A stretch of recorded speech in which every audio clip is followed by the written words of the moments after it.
Hello knitting friends, Shaina Bilow here. In this video I'm going to show you how to work a knit yarn over knit increase.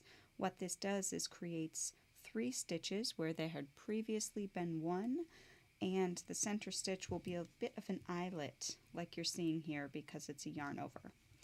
I am at the point in my pattern where I have been directed to work this increase.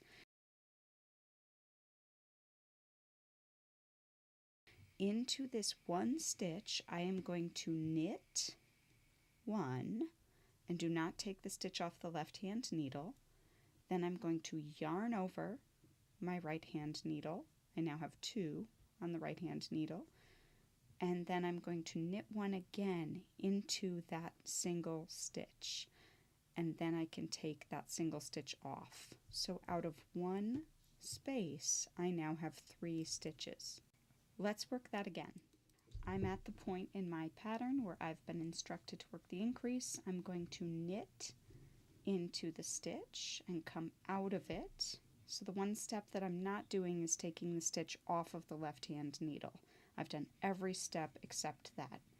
I have a knit stitch. My next step is making a yarn over, which means bringing the yarn to the front of the work and then again towards the back. So we have a wrap over the needle.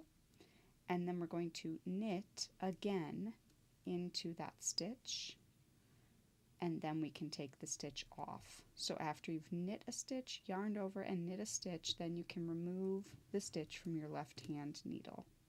I'll show you that again in continental style and English style.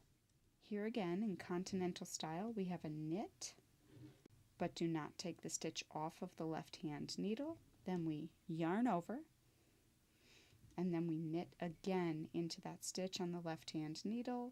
Once we've done that, we can remove it from the left hand needle. So we now have 3 stitches. To work that increase again, English style, you go into your stitch and knit it.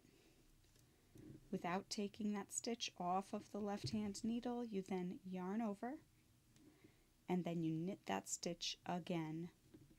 So we have 2 knit stitches with a yarn over in between.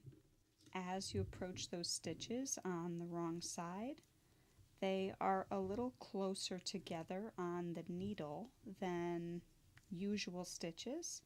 That's fine. Just make sure you're not knitting them together. You're knitting each one separately, 1, 2, and 3. I'm approaching another set of those 3 stitches. This time I'm working in English or American style knitting. Here they are. So you can see these 3 are all coming out of 1, and I'm just going to work them each one at a time, purling or knitting, whatever your pattern calls for. So they're regular stitches on the other side, or when you turn your work around, they just are a little closer together. I hope that helped you. Happy knitting!